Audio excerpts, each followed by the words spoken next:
এখানে আমার বাইক রাখা আছে আর আজকে আমরা যাচ্ছি মাছের জন্য ওই পোকা আনতে জমিতে। এই জমিগুলো মেশিন দিয়ে ধান কাটা হয়েছে, তাই খড়গুলো এত বড় বড় হয়ে পড়ে আছে।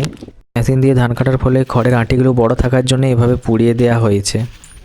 অনেকগুলো জমির আল খোঁজার পরে এখানে পেলাম উই পোকার বাসা। এরপরে আমরা এখান থেকে কুড়ে উই পোকা নেব। উই পোকার বাসাগুলো আলের অনেকটা নিচে ছিল, তাই কোদাল দিয়ে অনেকটা কেটে উই পোকার বাসাটা বার করতে হলো। এই যে বন্ধুরা দেখতেই পাচ্ছ, উই পোকার বাসা থেকে উই পোকাগুলো বার করানো হচ্ছে। এগুলোকে উই পোকার চাপ বলে। এখানে ডিম আছে আর উই পোকার ছোটো ছোটো বাচ্চা আছে।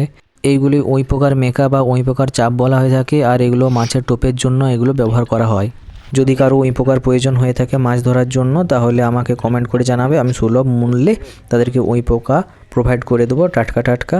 আর দেখতেই পারছো উই পোকার ডিমের সাথে আছে, আর উই পোকাগুলো খুব সুন্দর আছে। আর উই পোকার ঘর, ছোট্ট একটা ঘর আছে।